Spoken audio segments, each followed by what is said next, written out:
Hello everyone, welcome to Srimath World. Maths has 7 marks important LQs. Determinant of, show that determinant of ఈ value equal to a plus b plus c whole cube అని చెప్పని prove చేయాలి. So దానికోసం LHS తీసుకుని elementary transformations use చేయాలి. Elementary transformations అంటే రో are column transformations. A transformation use చేస్తే రైట్ సైడ్ ఉన్నటువంటి a plus b plus c value వస్తుంది. ఇక్కడ ఫస్ట్ ఎలిమెంట్ని అబ్జర్వ్ చేసుకోవాలి. ఫస్ట్ ఎలిమెంట్లో ఏ మైనస్ బి మైనస్ సి ఉంది. బి పాజిటివ్ చేయాలి అంటే ఇక్కడ -1 కనుక +2ని యాడ్ చేస్తే వాల్యూ వస్తుంది. ఆ +2b ఎక్కడ ఉంది? ఈ ఎలిమెంట్కి కింద వచ్చేటువంటి ఎలిమెంట్స్లో ఉంది. ఇవి రో 1, రో 2, రో 3 అంటే ఈ ఎలిమెంట్ ఫస్ట్ ఎలిమెంట్ కింద ఉన్నటువంటి ఎలిమెంట్స్ని మనం యాడ్ చేస్తే వచ్చే transformations row transformation. R1 tends to R1 plus -cని ప్లస్ చేయాలి, +2c అవ్వాలి +c అవ్వాలి అంటే -c +2c చేస్తే +c వస్తుంది కనుక ఈ ఉన్నటువంటి ఈ థర్డ్ రో ఎలిమెంట్ని కూడా యాడ్ చేయాలి. సో ఫస్ట్ ఎలిమెంట్కి కాలం చేయాలా రో చేయాలా అనే కన్ఫ్యూజన్ అందరికీ ఉంటుంది. సో ఎలిమెంట్కి కింద ఉన్నటువంటి ఎలిమెంట్స్ అన్నీ యాడ్ చేస్తే ఫస్ట్ ఎలిమెంట్ చూసుకొని డిటర్మినెంట్లో ఫస్ట్ ఎలిమెంట్కి కింద ఉన్న ఎలిమెంట్స్ యాడ్ చేస్తే అది రో ట్రాన్స్ఫర్మేషన్. అదే ఫస్ట్ ఎలిమెంట్కి ఈ పక్కన ఉన్నటువంటి ఎలిమెంట్స్ని యాడ్ చేస్తే మనకు కావాల్సిన రిజల్ట్ వస్తే దాన్ని కాలమ్ ట్రాన్స్ఫర్మేషన్ అని చెప్పని అంటారు. సో ఫస్ట్ ఎలిమెంట్కి కింద ఉన్నటువంటి ఎలిమెంట్స్ని యాడ్ చేస్తున్నాం కనుక ఇది రో ట్రాన్స్ఫర్మేషన్, అలా గుర్తుపెట్టుకోవచ్చు.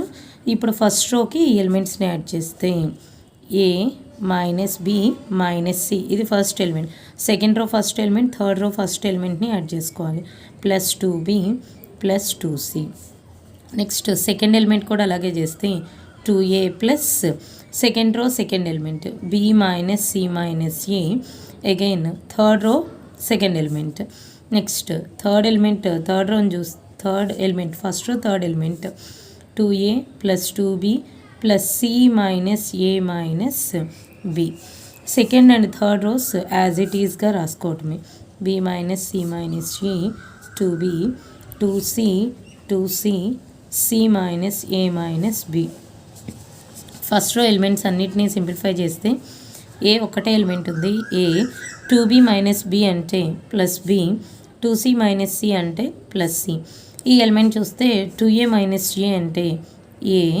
నెక్స్ట్ b ఒకటే ఎలిమెంట్ ఉంది plus b, 2c minus c అంటే ప్లస్ c వస్తుంది. Next 2a minus a 2b minus b plus b plus c.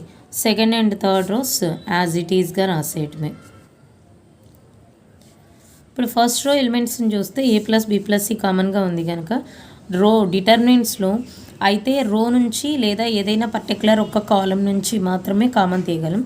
First row elements అన్నీ కూడా a plus b plus c common తీయడానికి వీలుగా ఉంది కనుక ఆ ఎలిమెంట్స్ని కామన్ తీస్తే ఫస్ట్ రోలో a plus b plus c into 1 ఉంటుంది. a plus b plus c common తీస్తే ఏ ఎలిమెంట్ ఉన్నా ఆ ఎలిమెంట్ ఇంటూ 1 ఉంటుంది. ఈ ఎలిమెంట్ని a ప్లస్ b ప్లస్ cని కామన్ తీసాం కనుక 1 1 1 ఉంది. రిమైనింగ్ 2 రోస్ యాజ్ ఇట్ ఈస్గా రాయటమే. ఫస్ట్ రో ఎలిమెంట్స్ అన్నీ 1 1 1 అని కామన్గా ఉన్నాయి.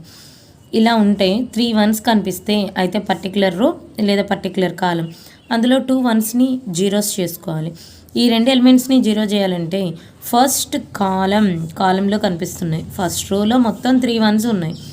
ఇప్పుడు 3 1s ఈ ఫస్ట్ ఎలిమెంట్ని ఫిక్స్ చేసుకొని ఇవి రెండింటిని జీరో చేయాలి అంటే 1 మైనస్ 1 రాయాలి. సో పక్క ఉన్నటువంటి ఎలిమెంట్స్తో మనం సింప్లిఫికేషన్ చేస్తున్నాం కనుక ఇది కాలమ్ ట్రాన్స్ఫర్మేషన్ అవుతుంది. So C2 tends to C2 minus C1 అలాగే C3 tends to C3 changes C3 minus C1 చేస్తే a plus b plus c common తీసిన element common into determinant 1 2b 2c. First column కామన్గా ఉంటుంది. Second కాలంని ఏం చేయాలి? Column 2 minus column 1. Column 2 first element subtract చేయాల్సినటువంటి column 1లో first element, కాలం 2లో ఉన్నటువంటి సెకండ్ ఎలిమెంట్ యాజ్ ఇట్ ఈస్గా రాసి -c1 అన్నాడు కనుక కాలం 1లో ఎలిమెంట్ తీసుకోవాలి -2b. కాలం 2లో ఉన్నటువంటి element third element as it is రాసి -c1 కనుక కాలం 1లో థర్డ్ ఎలిమెంట్ని తీసుకోవాలి. నెక్స్ట్ అట్లాగే కాలం 3 చేంజెస్ కూడా C3 మైనస్ C1 అన్నాం కనుక C3 ఎలిమెంట్ ఫస్ట్ రాస్తాం C1లో కరస్పాండింగ్గా అంటే ఇక్కడ ఫస్ట్ ఎలిమెంట్ అయితే ఇక్కడ కూడా ఫస్ట్ ఎలిమెంటే తీసుకోవాలి. నెక్స్ట్ కాలం 3లో సెకండ్ ఎలిమెంట్ రాసాం 2b, కరస్పాండింగ్ కాలం 1లో -C1 అన్నాం కనుక కాలం 1లో నుంచి సెకండ్ ఎలిమెంట్ని తీసుకోవాలి. కాలం 3లో third element C minus A minus B, -C1 కనుక కరస్పాండింగ్ ఇక్కడ థర్డ్ ఎలిమెంట్, ఇక్కడ కూడా థర్డ్ ఎలిమెంట్ని సబ్ట్రాక్ట్ చేయాలి. That equal to A plus B plus C into determinant 1 2b 2c. First column as it is, second column 1 minus 1, 1 minus 1 అంటే 0, ఇక్కడ value -a, b minus 2b అంటే -b, c minus c, next 2c minus c అంటే 0, 1 minus 1 0, 2c minus 2b అంటే 0, ఇక్కడ -a minus b, c minus 2c అంటే -c, ఇక్కడ మైనస్లే ఉన్నాయి కనుక మైనస్ని కామన్ తీస్తే ఈ ఎలిమెంట్స్ ఏం చేయొచ్చు, అన్నిటికీ మైనస్లు ఉన్నాయి కనుక మైనస్ మొత్తాన్ని కామన్ తీసేస్తే ఈ ఎలిమెంట్స్ ప్లస్ అవుతాయి. -a minus b minus c multiply చేస్తే వచ్చే result.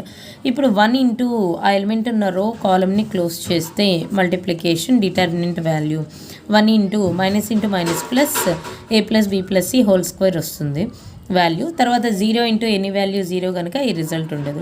So 1 into a plus b plus c whole square, already ఇక్కడ a plus b plus c ఉంది, మల్టిప్లై చేసి రాస్తే a plus b plus c whole square 1 into a plus b plus c whole square.